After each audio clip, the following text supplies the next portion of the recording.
Sementara itu pemirsa, untuk menjaga kondusivitas dan kenyamanan menjelang pemilu dan menekan serta mengurangi angka kecelakaan lalu lintas, Satlantas Polres Ogan Ilir menggelar deklarasi bebas knalpotbrong.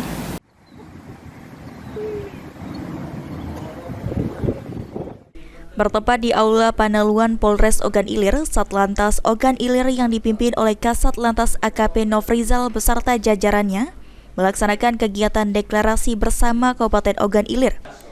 Bebas knalpotbrong dan ciptakan situasi Kamtibnas yang aman dan kondusif jelang pemilu 2024. Acara deklarasi dihadiri langsung oleh Kapolres Ogan Ilir AKBP Andi Basurahmat. Kapolres Ogan Ilir mengatakan, deklarasi ini bertujuan untuk menciptakan situasi Kamtibnas yang aman dan kondusif menjelang pemilu 2024 pada 14 Februari 2024. Terutama di jalan raya, jalan kabupaten, jalan kecamatan, hingga ke jalan desa di Kabupaten Ogan Ilir.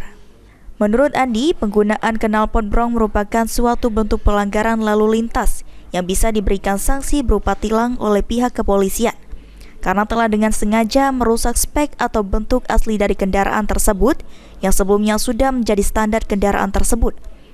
Dan knalpot yang brong dapat mengganggu kenyamanan dan menimbulkan pencemaran udara dengan menghasilkan emisi atau asap yang kurang baik bagi kesehatan. Dengan deklarasi bersama ini, diharapkan semua pihak dapat berperan serta untuk mengantisipasi dan mengatasi penggunaan knalpotbrong di wilayah Kabupaten Ogan Ilir. Ahmad Romawi, PAL TV.